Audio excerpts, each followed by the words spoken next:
너희는 여기서 지내야 해. 할머니,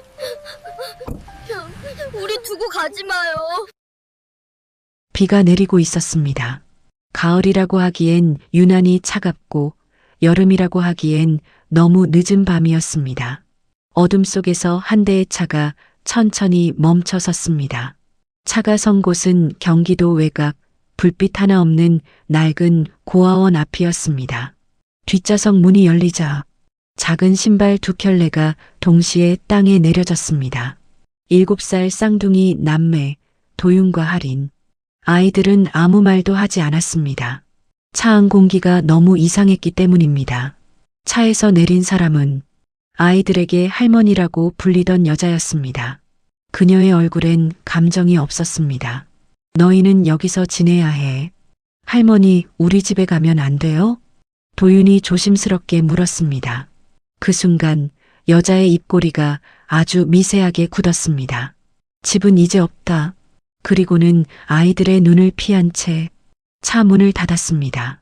엔진이 켜졌고 헤드라이트가 켜졌습니다. 그제야 할인이 울음을 터뜨렸습니다. 할머니, 우리 두고 가지 마요. 아이의 울음은 빗소리에 묻혀 어둠 속으로 흩어졌습니다. 차는 잠시 멈춘 듯 보였습니다. 마치 돌아올 것처럼. 하지만 다음 순간 타이어가 무릉덩이를 튀기며 앞으로 나아갔습니다. 도윤은 그 장면을 단 한 번도 눈을 떼지 않고 지켜봤습니다. 차가 작아지고 불빛이 사라지고 완전히 없어질 때까지. 그리고 그때였습니다. 할인은 떨리는 손으로 자기 외투 안쪽을 더듬고 있었습니다. 그 안에는 부모가 남겨준 작은 USB 하나가 있었습니다. 아빠가 이거 잊지 말라고 했어. 도윤은 말없이 고개를 끄덕였습니다. 할인아, 손 놓지 마. 고아원 정문은 차갑게 닫혀 있었고 빗물은 아이들의 발목을 적셨습니다. 그날 밤 쌍둥이 남매는 알게 됩니다. 이 세상에서 서로 말고는 아무도 믿을 수 없다는 걸. 본격적인 이야기가 시작되기 전 구독과 좋아요를 눌러주세요. 그리고 댓글로 영을 써주시면 인사드리러 가겠습니다. 시청하시는 분들 새해 복 많이 받으세요. 그럼 사연 시작합니다. 이 이야기는 쌍둥이 남매가 7살이었을 때부터 시작합니다. 그날은 10월 초였어요. 가을비가 내리는 밤이었습니다. 쌍둥이 남매의 아버지와 어머니가 교통사고를 당했다는 전화를 받았어요.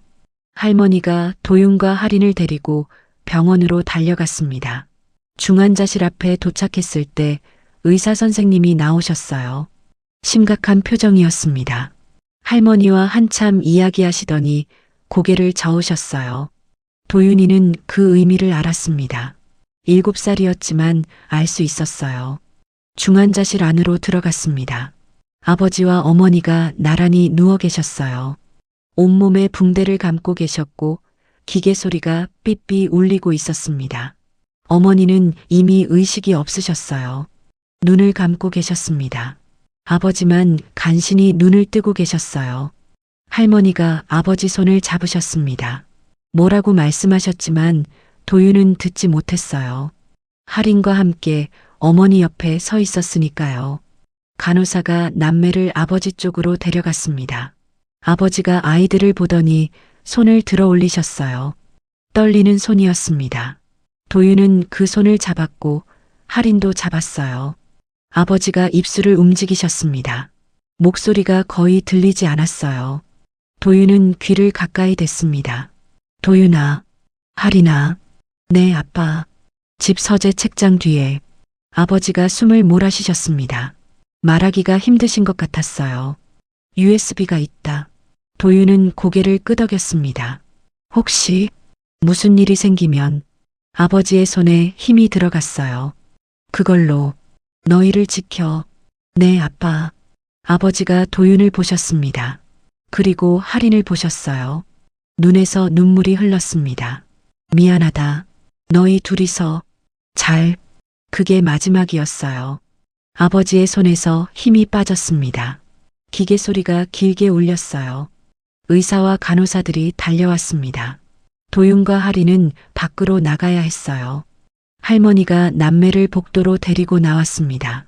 1시간쯤 지났을 때 의사 선생님이 나오셨어요. 고개를 저으셨습니다. 할머니가 주저앉으셨어요. 아버지와 어머니 모두 돌아가셨습니다.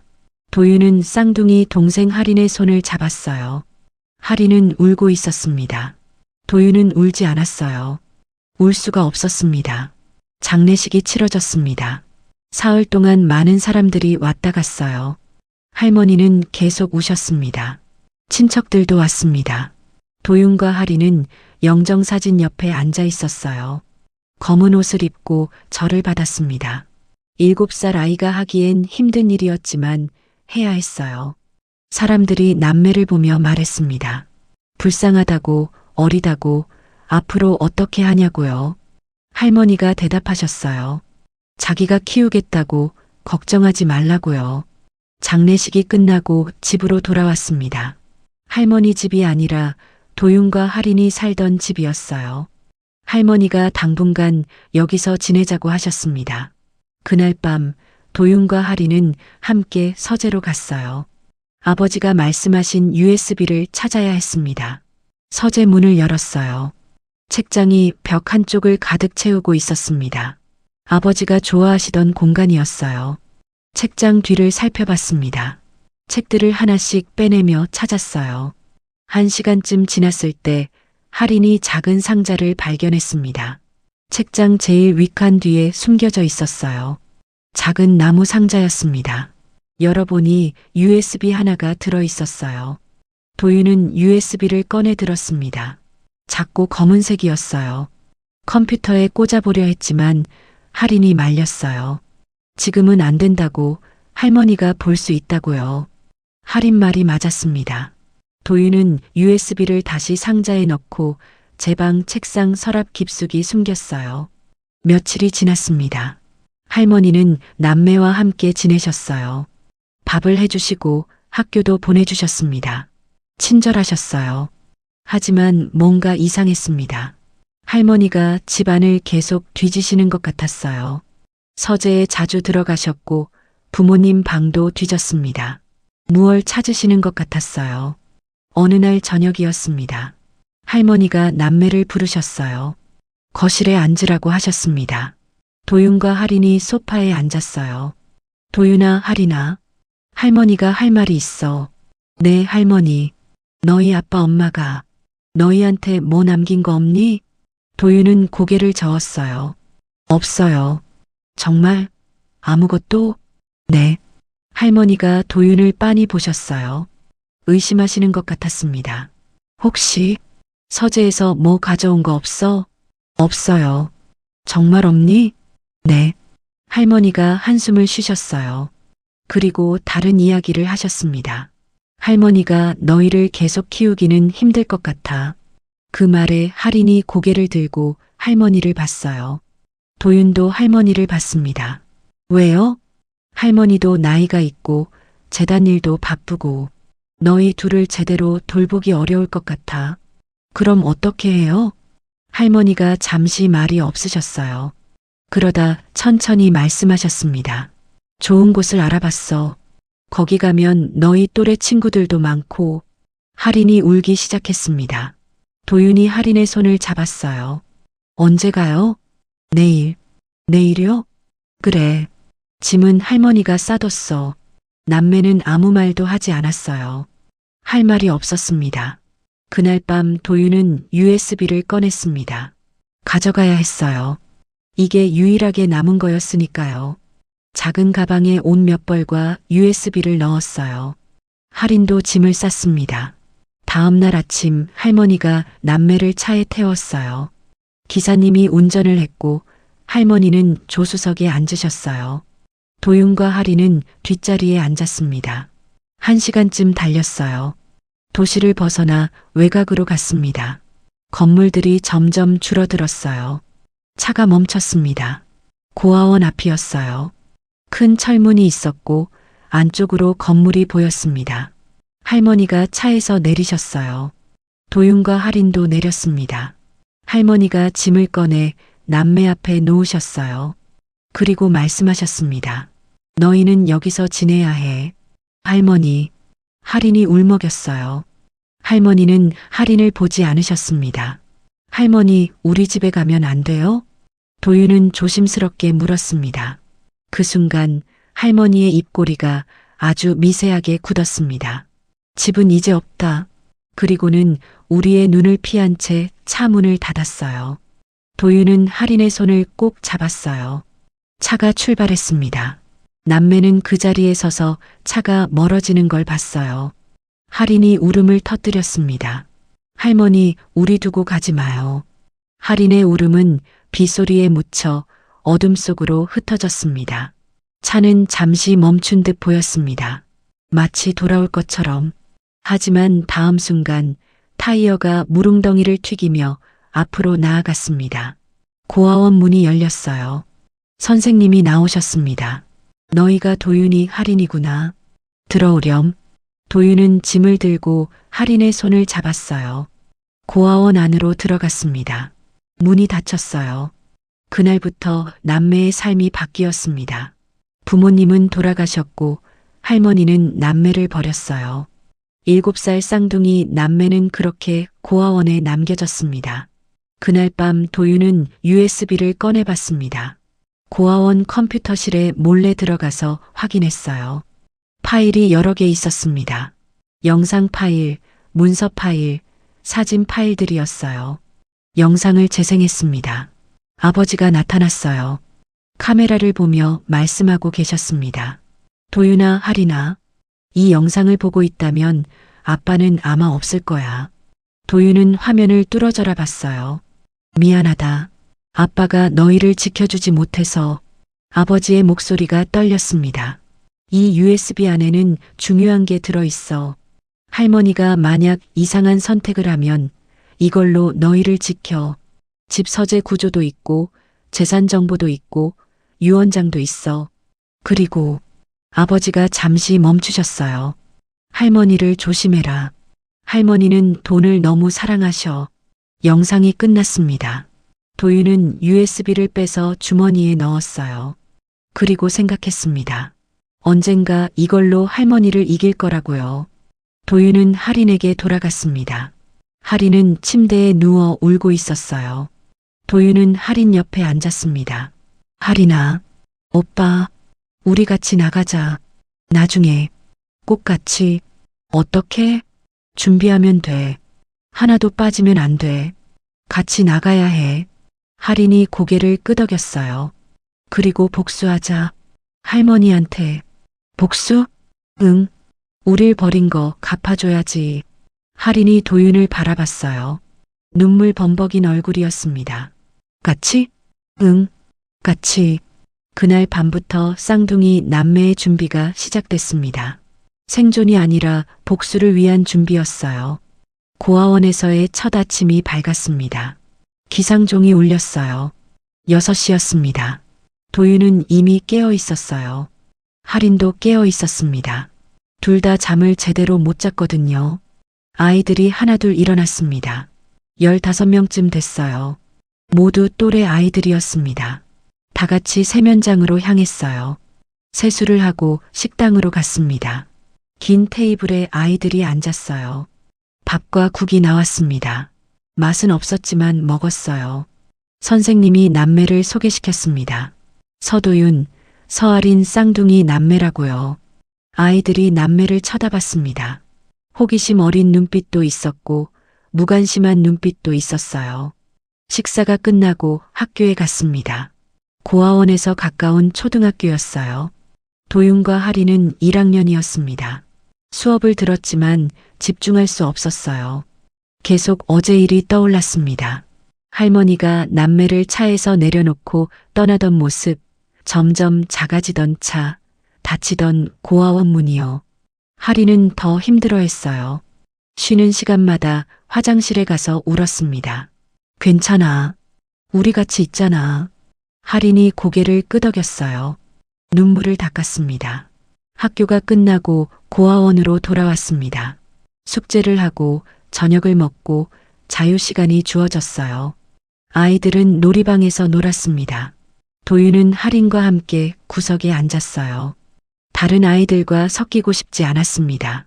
며칠이 지났습니다. 고아원 생활에 조금씩 익숙해졌어요. 아침에 일어나고 학교 가고 돌아와서 숙제하고 자는 일상이 반복됐습니다. 하지만 편하지 않았어요. 다른 아이들이 저희를 구박했습니다. 특히 큰 아이들이요. 쌍둥이 집은 부자였대. 그런데 왜 여기 왔어? 버려진 거지 뭐. 도윤은 대꾸하지 않고 할인을 데리고 방으로 들어갔습니다. 그날 밤 할인이 물었습니다. 오빠, 우리 언제까지 여기 있어야 돼? 모르겠어. 할머니는 안 오실까? 도윤은 고개를 저었어요. 안 오실 거야. 왜? 할머니는 우릴 버렸어. 다시 안 올 거야. 할인이 또 울기 시작했어요. 도윤은 할인을 꼭 안아줬습니다. 할인아, 울지 마. 오빠도 울고 싶지 않아? 응. 근데 울면 안 돼. 왜? 울면 약해 보여. 여기선 약하면 안 돼. 할인이 눈물을 닦았어요. 오빠는 안 무서워? 무서워. 근데 참아야 돼. 그날 밤부터 도윤은 더욱 감정을 절제하기 시작했습니다. 울고 싶어도 참았어요. 화가 나도 참았습니다. 감정을 드러내면 약점이 된다는 걸 알았으니까요. 할인은 달랐어요. 할인은 감정을 숨기지 못했습니다. 슬프면 울었고 무서우면 떨었어요. 도윤은 할인을 지켜야 했습니다. 한 달이 지났습니다. 학교에서 친구가 한 명 생겼어요. 민수라는 아이였습니다. 같은 고아원 아이였어요. 민수가 말했습니다. 도윤아, 너 여기 왜 왔어? 부모님이 돌아가셔서. 나도 그래. 우리 비슷하네. 민수는 착한 아이였어요. 도윤과 할인을 도와줬습니다. 큰 아이들이 괴롭힐 때 막아주기도 했어요.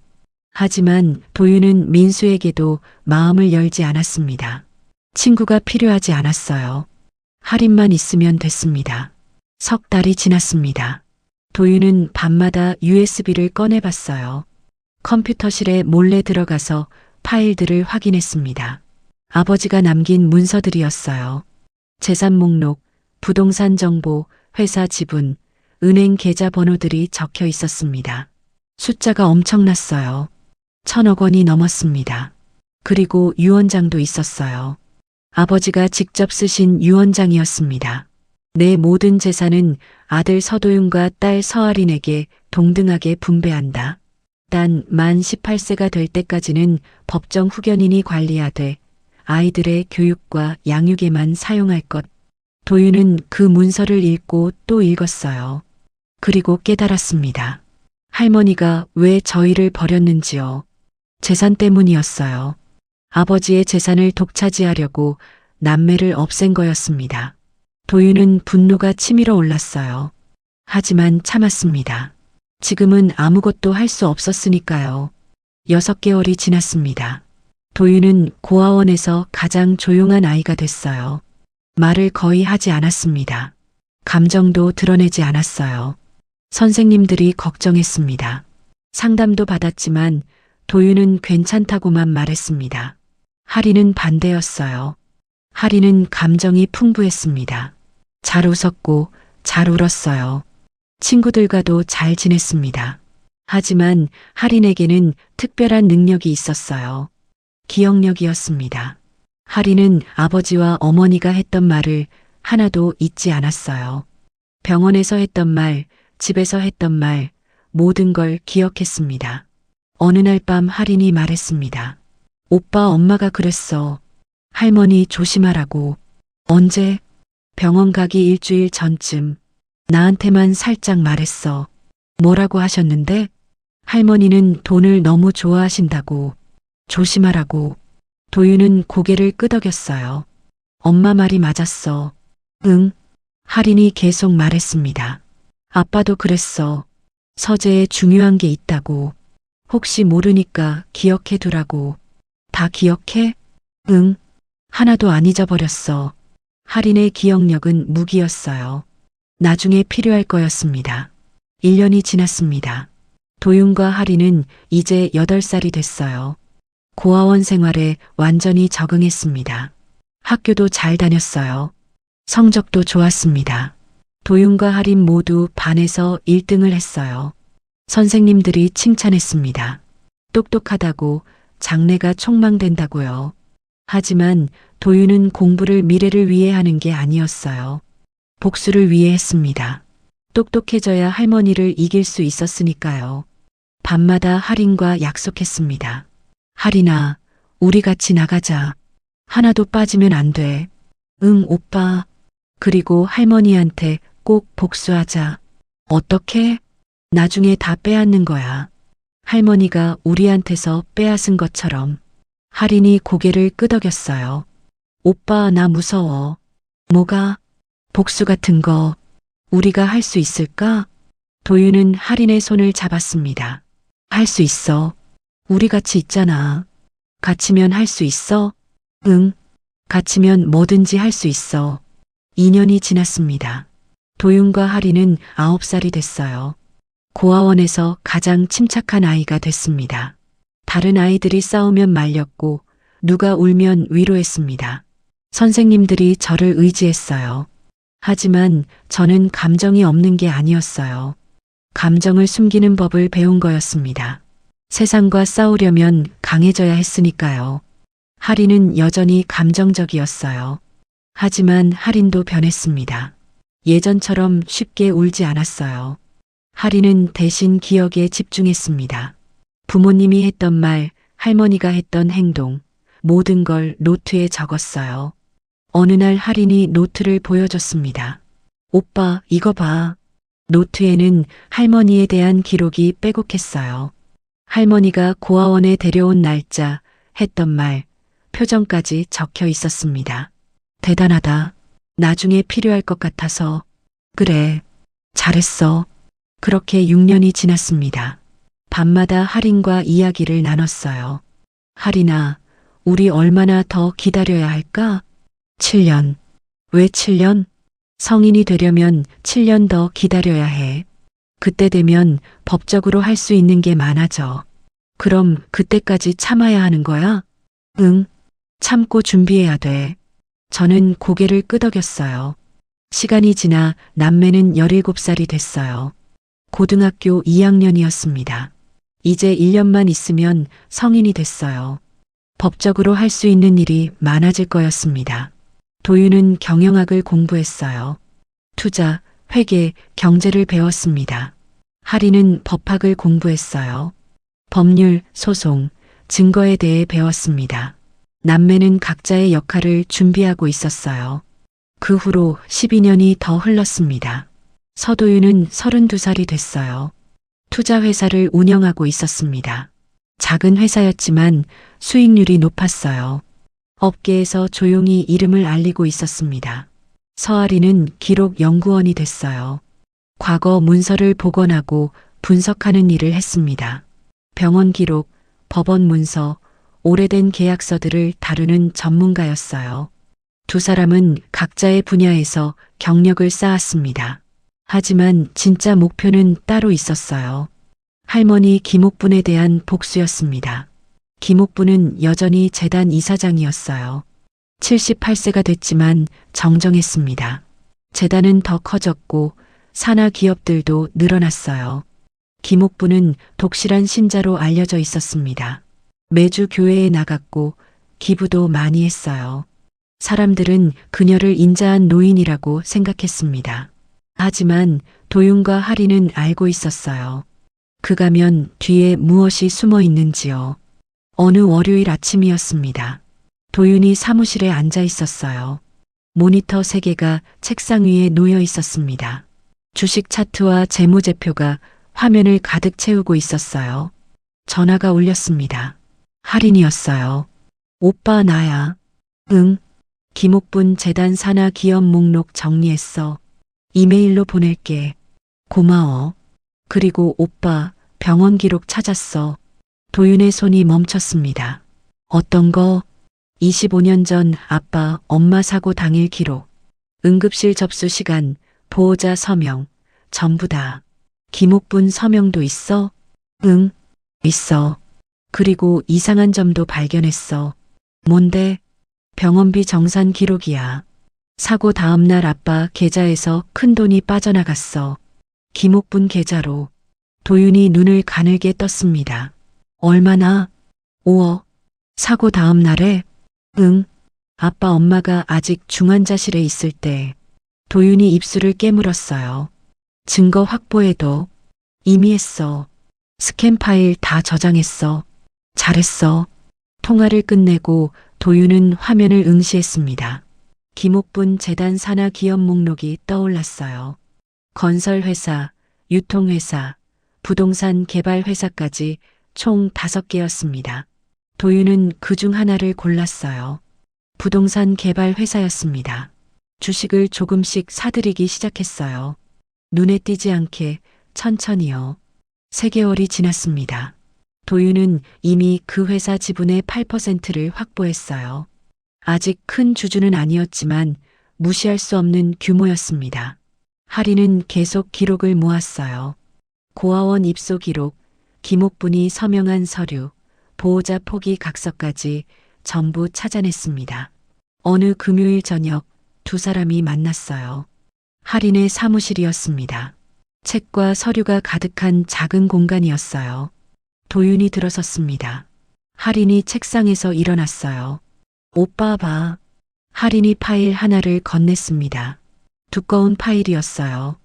도윤이 펼쳐봤습니다. 안에는 문서들이 빼곡히 들어 있었어요. 고아원 입소 신청서, 보호자 포기 각서, 재산관리 위임 서류였습니다. 모두 김옥분의 서명이 있었어요. 이게 다야? 아니, 더 있어. 하린이 노트북을 돌렸습니다. 화면에 스캔 파일들이 떠 있었어요. 이건 아빠 회사 지분 이전 기록이야. 사고 일주일 후에 김옥분 명의로 넘어갔어. 유언장은? 법원에 제출된 유언장은 김옥분한테 전부 준다는 내용이야. 가짜겠지. 당연하지.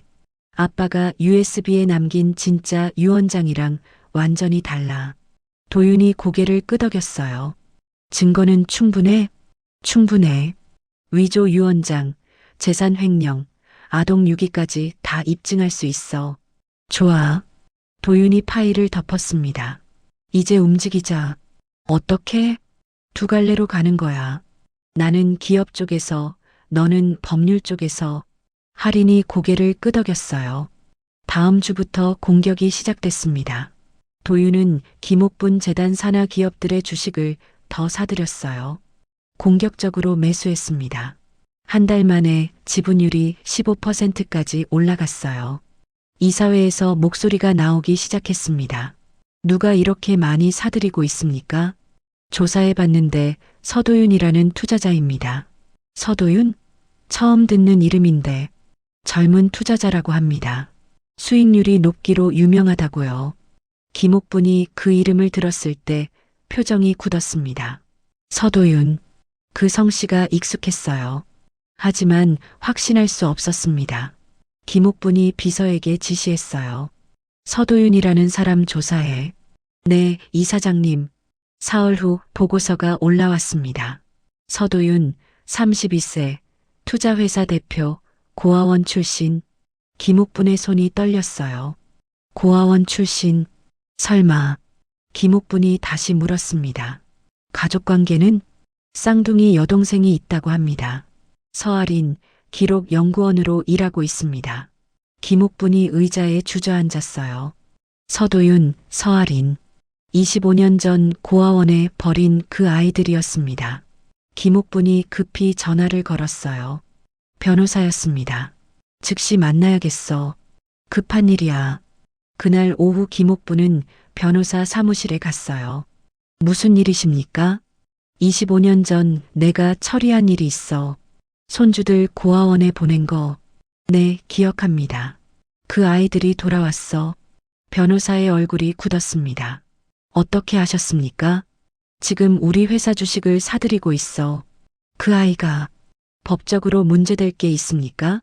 김옥분이 입술을 깨물었어요. 유언장, 유언장이요? 내가 위조했어. 재산 상속받지 못하게. 변호사가 한숨을 쉬었습니다. 그건 심각한 문제입니다. 알아. 그래서 온 거야. 증거가 있습니까? 그쪽에. 모르겠어. 근데 만약 있다면. 김옥분의 목소리가 떨렸어요. 한 달 후 상황은 더 악화됐습니다. 도윤은 이제 20%의 지분을 확보했어요. 2대 주주가 됐습니다. 임시 주주총회를 요구했습니다. 경영진 교체 안건을 상정하겠다고요. 김옥부는 당황했어요. 재단 이사회를 긴급 소집했습니다. 서도윤이라는 자를 막아야 해. 어떻게 하시겠습니까? 주식을 다시 사들여. 지분율을 낮춰. 자금이 필요합니다. 얼마든지 써. 그 자를 막아야 해. 하지만 도윤의 공격은 한 곳만이 아니었어요. 할인이 움직이기 시작했습니다. 법원에 서류를 제출했어요. 25년 전 유원장 무효 소송이었습니다. 증거로 USB에 있던 진짜 유원장을 제출했어요. 아버지가 직접 작성하고 녹화한 영상까지 함께요. 법원이 서류를 검토했습니다. 재판이 열렸어요. 김옥부는 변호사를 대동하고 법정에 섰습니다. 할인도 법정에 있었어요. 방청석에 조용히 앉아 있었습니다. 재판장이 물었습니다. 피고 김옥분 씨, 25년 전 제출한 유언장이 위조라는 주장에 대해 어떻게 생각하십니까? 김옥분이 대답했습니다. 위조가 아닙니다. 제 아들이 직접 작성한 유언장입니다. 하지만 원고 측에서 제출한 영상을 보면 다른 내용입니다. 그 영상이 조작됐을 수 있습니다. 재판장이 영상을 재생했어요. 화면에 아버지 서진우가 나타났습니다. 카메라를 보며 또박또박 말하고 있었어요. 나 서진우는 내 모든 재산을 아들 서도윤과 딸 서아린에게 동등하게 분배한다. 법정이 조용해졌습니다. 영상이 계속됐어요. 만약 내가 사고를 당하면 어머니 김옥분이 아이들을 돌봐주시길 바란다. 하지만 재산은 반드시 아이들 명의로 보관되어야 한다. 김옥분의 얼굴이 창백해졌어요. 재판장이 물었습니다. 이 영상의 진위를 확인하겠습니다. 다음 재판일까지 양측은 추가 증거를 제출하십시오. 재판이 끝나고 법정을 나왔습니다. 김옥분이 복도에 서 있는 할인을 봤어요. 두 사람의 눈이 마주쳤습니다. 김옥분이 다가왔어요. 할인아. 할인이 고개를 들었습니다. 표정이 없었어요. 25년 만이네요, 할머니. 너, 오빠랑 함께 있구나. 네. 우린 항상 같이 있었어요. 김옥분이 떨리는 손으로 할인의 팔을 잡으려 했습니다. 할머니가 잘못했다. 그때 너희를. 할인이 한 걸음 물러섰어요. 사과는 필요 없어요. 할인아, 제발. 법정에서 뵙겠습니다. 할인이 돌아서서 걸어갔습니다.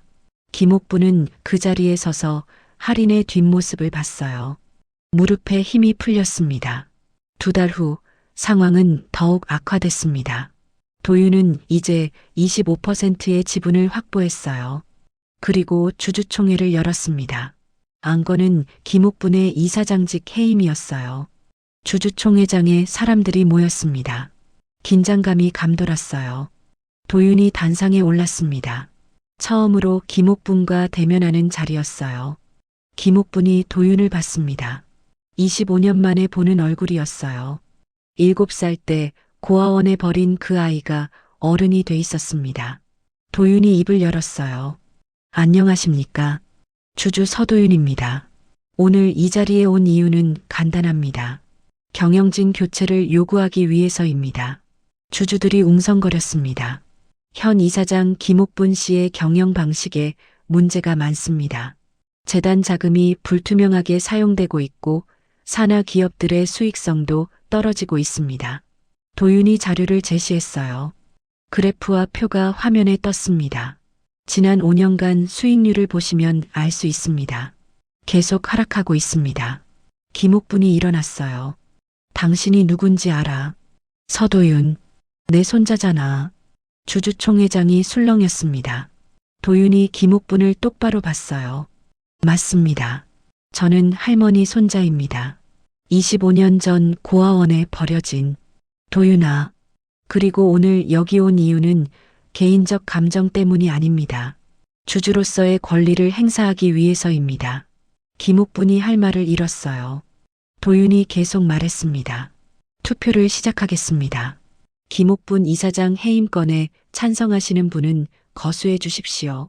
손이 하나둘 올라가기 시작했습니다. 김옥분의 얼굴이 창백해졌어요. 표결이 끝났습니다. 찬성 60%, 반대 40%였어요. 김옥분의 이사장직이 해임됐습니다. 회의장이 술렁거렸어요. 김옥분은 자리에 주저앉았습니다. 도윤이 단상에서 내려왔어요. 김옥분 옆을 지나쳤습니다. 김옥분이 도윤의 옷자락을 잡았어요. 도윤아, 제발. 도윤이 멈췄습니다. 뒤돌아보지 않았어요. 할머니, 이제 시작입니다. 그리고 걸어나갔습니다. 이사장직에서 해임된 후 김옥분의 일상은 무너졌습니다. 재단 사무실에 출근할 수 없었어요. 산하기업 이사회에서도 배제됐습니다. 25년 동안 쌓아온 권력이 한순간에 사라졌어요. 김옥분은 집에만 있었습니다. 넓은 저택이었지만 혼자였어요. 가족도 없었고 찾아오는 사람도 없었습니다. 전화만 울렸어요. 변호사, 회계사, 재단 관계자들이었습니다. 모두 나쁜 소식만 전했어요. 이사장님, 법원에서 유언장 무효 판결이 났습니다. 재산 환수 명령이 떨어졌습니다. 검찰에서 조사 요청이 들어왔습니다. 김옥분은 전화를 받지 않기 시작했어요. 하지만 우편물은 계속 왔습니다. 법원 출석 통지서, 검찰 조사 통보서, 재산 가압류 통지서였습니다. 도윤과 할인의 공격은 멈추지 않았어요. 도윤은 재단 산하 기업들을 하나씩 재구조화했습니다. 불필요한 지출을 줄이고 투명성을 높였어요. 주주들이 환영했습니다. 할인은 법정에서 증거를 하나씩 제시했어요. 위조된 유언장, 횡령된 재산, 아동 유기 정황까지 모든 걸 문서로 입증했습니다. 석 달 후 형사 재판이 시작됐습니다. 검찰이 김옥분을 기소했어요. 혐의는 유언장 위조, 재산 횡령, 아동 유기였습니다. 첫 공판이 열렸습니다. 법정에 김옥분이 들어왔어요. 78세 노인이었지만 고든 자세를 유지하려 애썼습니다. 하지만 손은 떨리고 있었어요. 방청석에 도윤과 할인이 앉아 있었습니다. 25년 만에 다시 마주한 자리였어요. 재판장이 입을 열었습니다. 피고인 김옥분, 검사의 공소 사실을 인정하십니까? 김옥분이 일어났어요. 인정하지 않습니다. 어느 부분을 인정하지 않습니까? 전부입니다. 저는 제 아들의 유언에 따라 재산을 관리했을 뿐입니다. 검사가 일어났습니다. 재판장님, 증거를 제시하겠습니다. 화면에 영상이 떴어요. USB에 있던 아버지 서진우의 유언 영상이었습니다. 아버지의 목소리가 법정에 울려 퍼졌어요. 나 서진우는 내 모든 재산을 아들 서도윤과 딸 서아린에게 동등하게 분배한다. 어머니 김옥분은 아이들을 돌봐주시되 재산은 반드시 아이들 명의로 보관되어야 한다. 김옥분의 얼굴이 굳었습니다. 검사가 말했습니다. 하지만 피고인은 사고 일주일 후 위조된 유언장을 법원에 제출했습니다. 모든 재산을 본인에게 상속한다는 내용으로요. 그리고 피고인 명의로 재산을 이전한 후 두 아이를 고아원에 유기했습니다. 검사가 서류를 제시했어요. 고아원 입소 기록입니다. 피고인의 서명이 있습니다. 김옥분이 변호사를 봤어요. 변호사가 일어났습니다. 재판장님, 피고인은 당시 아이들을 제대로 돌볼 형편이 되지 않았습니다. 나이도 많았고 혼자 쌍둥이를 키우기 어려웠습니다. 그렇다면 왜 친척에게 맡기지 않고 고아원에 보냈습니까? 그게 검사가 끼어들었습니다. 재산 때문입니다. 아이들이 성인이 되면 재산을 돌려줘야 했습니다. 그래서 아이들을 없앤 겁니다. 김옥분이 소리쳤어요. 아닙니다.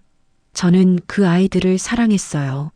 사랑했다면 왜 25년 동안 한 번도 찾아가지 않으셨습니까? 김옥분이 대답하지 못했습니다. 검사가 계속 말했습니다. 피고인은 아이들을 버린 후 재산을 관리한다는 명목으로 개인 용도로 사용했습니다. 고급 주택 구입, 해외여행, 사치품 구매 내역이 모두 남아 있습니다. 서류들이 제시됐어요. 신용카드 명세서, 부동산 계약서, 여행 기록이었습니다. 김옥분의 변호사가 애써 반박했지만 소용없었어요. 증거가 너무 많았습니다. 재판은 2시간 동안 계속됐습니다. 마지막으로 검사가 증인을 신청했어요. 서아린 씨를 증인으로 신청합니다. 할인이 증인석에 섰습니다. 김옥분이 할인을 봤어요. 손주가 아니라 적처럼 느껴졌습니다. 검사가 물었습니다. 증인은 피고인과 어떤 관계입니까? 할머니와 손녀 관계입니다. 25년 전 고아원에 보내진 것이 맞습니까? 네. 당시 상황을 설명해 주시겠습니까? 할인이 잠시 눈을 감았어요. 그리고 천천히 말했습니다. 부모님이 교통사고로 돌아가신 후 할머니 댁에서 며칠 지냈습니다. 그러던 어느 날 할머니가 저희를 차에 태웠어요. 법정이 조용해졌습니다. 어디 가는지 말씀하지 않으셨어요. 1시간쯤 가다가 고아원 앞에 멈췄습니다. 할인의 목소리가 떨렸어요. 할머니가 짐을 내려주시며 말씀하셨어요. 여기서 잘 지내라고, 가끔 오시겠다고. 그 후 할머니가 방문하셨습니까? 아니요. 25년 동안 한 번도 오시지 않았습니다. 김옥분이 고개를 숙였어요. 검사가 다시 물었습니다. 증인은 부모님이 남긴 유언을 알고 있었습니까? 네. 아버지가 돌아가시기 전 USB 위치를 알려주셨어요. 그 USB에 무엇이 들어 있었습니까?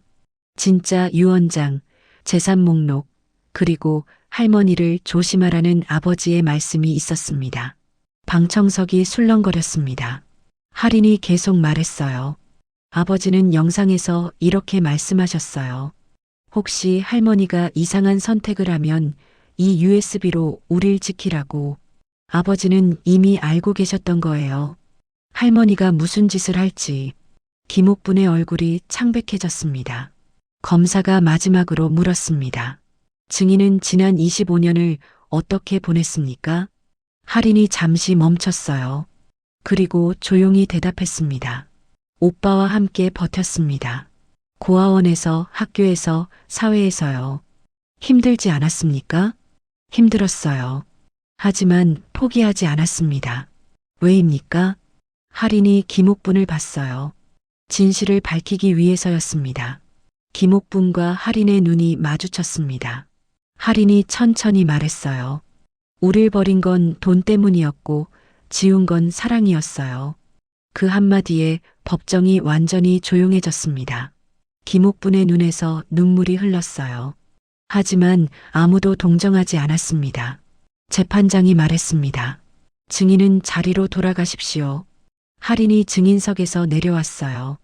방청석으로 돌아가 도윤 옆에 앉았습니다. 도윤이 할인의 손을 잡았어요. 할인이 고개를 끄덕였습니다. 재판은 계속됐습니다. 검사가 최후 진술을 했어요. 피고인 김옥분은 친손주를 버리고 재산을 횡령했습니다. 25년 동안 아무런 양심의 가책 없이 그 돈으로 호화롭게 살았습니다. 이는 명백한 범죄이며 엄중히 처벌되어야 합니다. 검찰은 징역 10년을 구형합니다.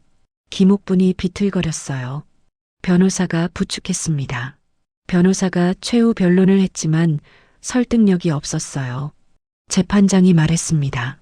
다음 공판일은 한 달 후입니다. 그때 선고하겠습니다. 재판이 끝났습니다. 김옥분이 법정을 나왔어요. 복도에서 도윤과 할인이 기다리고 있었습니다. 김옥분이 멈췄어요. 세 사람이 마주 섰습니다.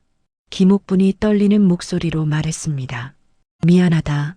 도윤이 무표정하게 대답했어요. 사과는 필요 없습니다. 도윤아, 할인아. 할머니가 정말 잘못했다.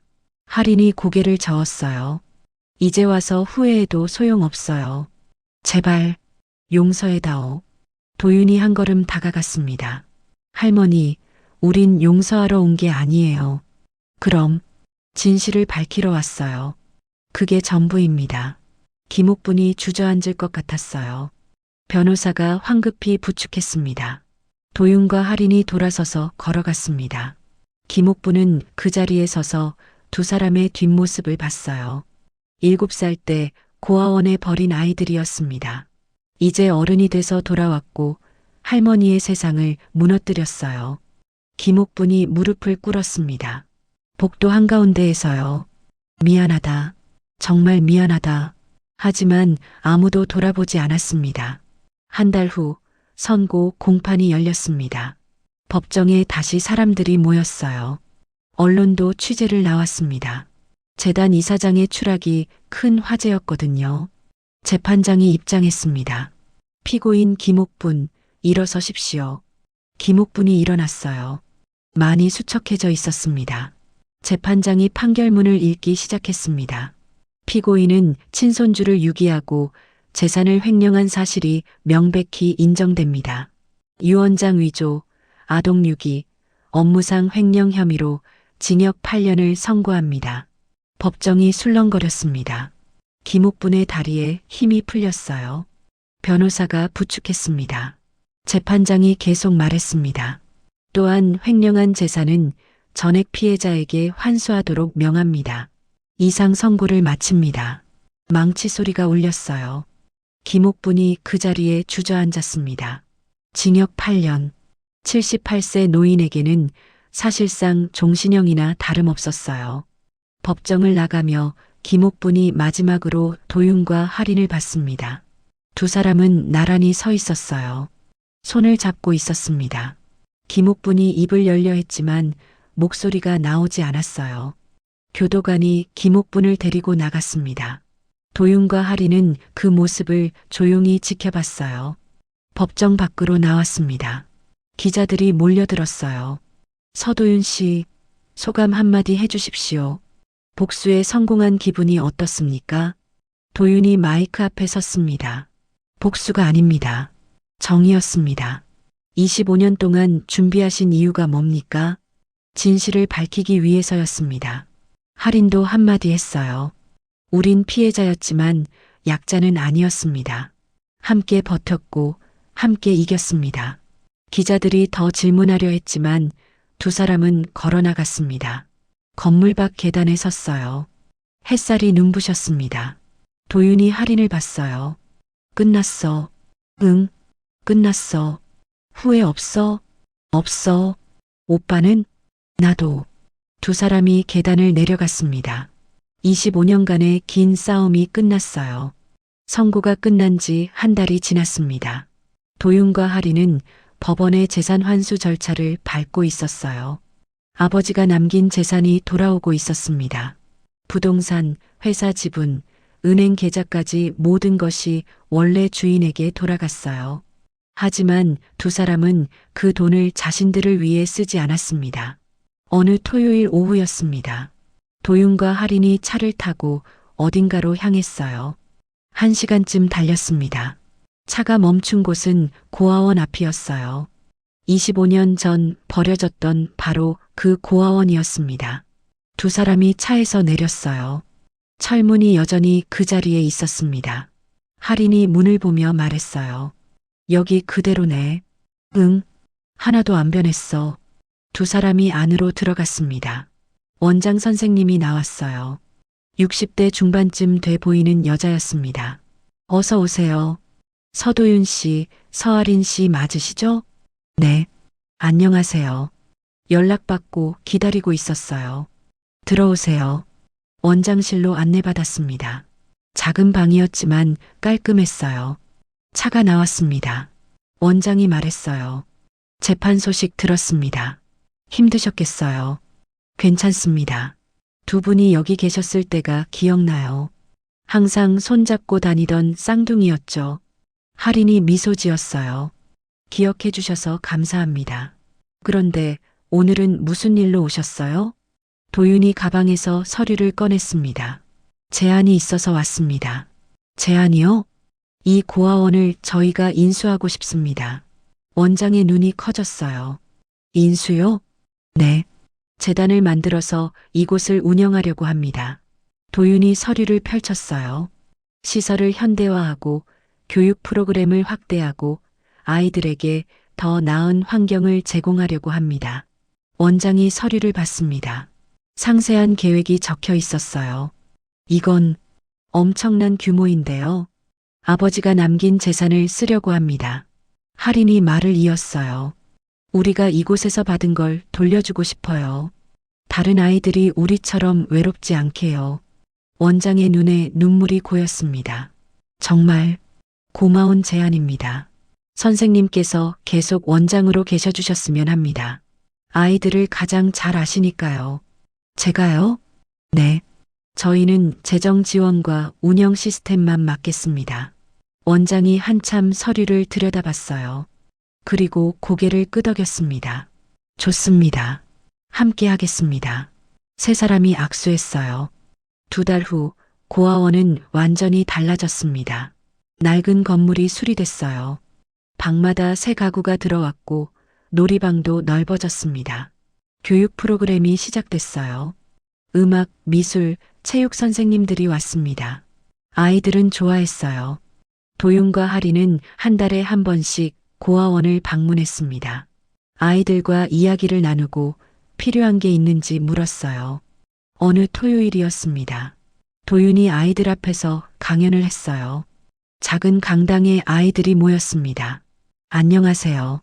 저는 서도윤입니다. 아이들이 박수를 쳤어요. 저도 여러분처럼 이곳에서 자랐어요. 25년 전에요. 아이들이 눈을 크게 떴습니다. 부모님을 잃고 할머니한테 버려져서 이곳에 왔습니다. 도윤이 잠시 멈췄어요. 처음엔 힘들었어요.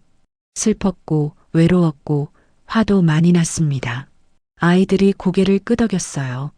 공감하는 표정이었습니다. 하지만 포기하지 않았어요. 동생 하린이랑 손잡고 버텼습니다.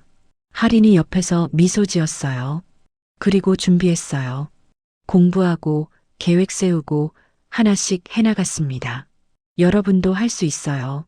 지금은 힘들어도 포기하지 않으면 반드시 기회가 옵니다. 한 아이가 손을 들었어요. 8살쯤 돼 보이는 남자아이였습니다. 저도 도윤 형처럼 될 수 있어요? 도윤이 아이에게 다가갔어요. 물론이에요. 너는 특별한 아이야. 여기 있는 모든 아이들이 특별해요. 정말요? 정말이야. 우린 버려진 게 아니야. 그냥 다른 길로 온 거야. 아이가 환하게 웃었어요. 강연이 끝나고 도윤과 하리는 고아원 마당을 걸었습니다. 벤치에 앉았어요. 25년 전 할머니 차를 바라보던 바로 그 벤치였습니다. 하린이 말했어요. 오빠, 우리 잘한 거 맞지? 뭐가? 할머니한테 복수한 거. 도윤이 하늘을 봤어요. 복수가 아니었어. 정이었어.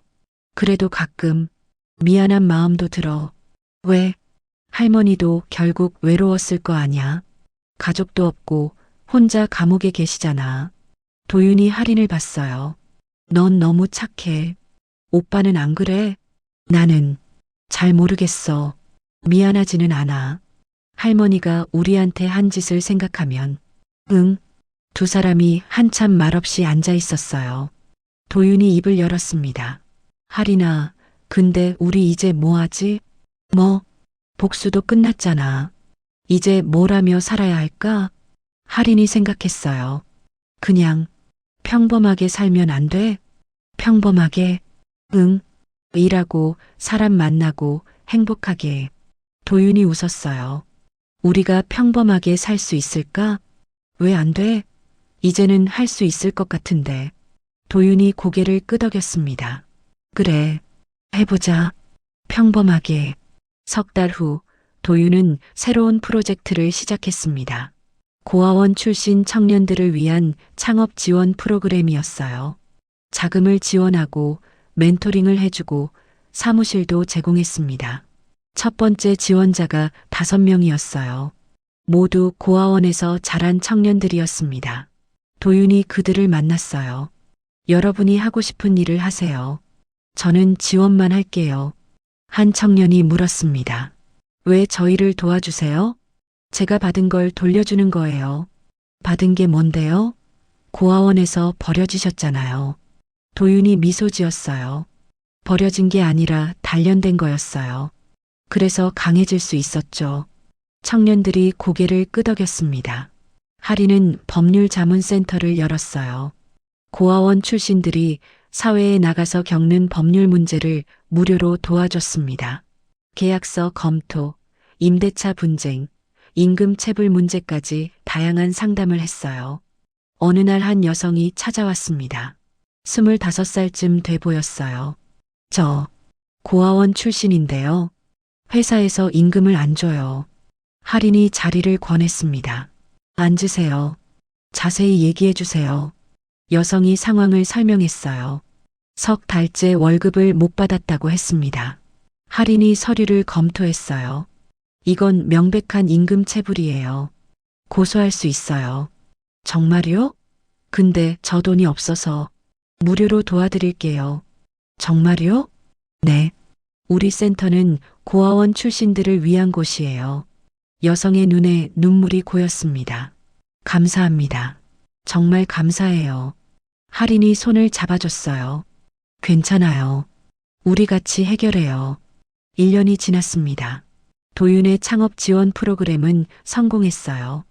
5명 모두 사업을 안정적으로 운영하고 있었습니다.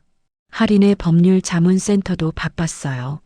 한 달에 30건 이상의 상담을 했습니다.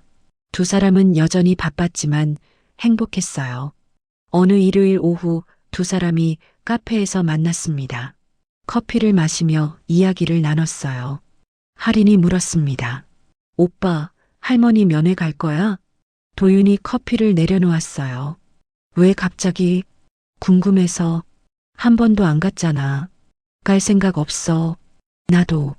근데 가끔 생각은 나. 뭐가? 할머니 지금 어떻게 지내실까? 도윤이 한숨을 쉬었어요. 모르겠어. 그리고 알고 싶지도 않아. 응. 두 사람이 한참 말이 없었어요. 도윤이 주제를 바꿨습니다. 그나저나 할인아, 너 요즘 누구 만나? 응? 친구가 봤대. 남자랑 같이 있는 거. 할인이 얼굴이 빨개졌어요. 오빠 친구가 왜 나를 봐? 그래서 누구야? 변호사야. 센터에서 같이 일하는 사람. 괜찮은 사람이야? 응. 좋은 사람이야. 도윤이 웃었어요. 그래. 행복해. 오빠도 누구 만나? 나는 바빠. 핑계 대지 마. 오빠도 이제 행복할 자격 있어. 도윤이 할인을 봤어요. 우리 정말 많이 변했네. 응? 예전엔 복수 생각밖에 없었잖아. 근데 지금은 이런 얘기를 하고 있어. 할인이 미소 지었어요. 좋은 거 아냐? 응. 좋아. 두 사람이 커피를 마셨습니다. 창밖으로 햇살이 들어왔어요. 따뜻했습니다. 2년이 지났습니다.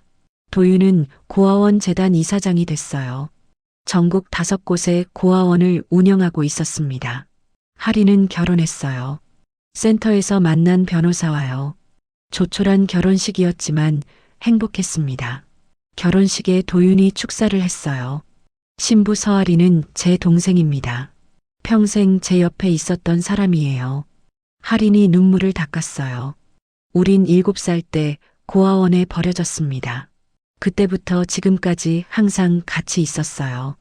도윤의 목소리가 떨렸습니다. 할인아, 너와 함께해서 행복했어. 너 없었으면 나도 없었을 거야.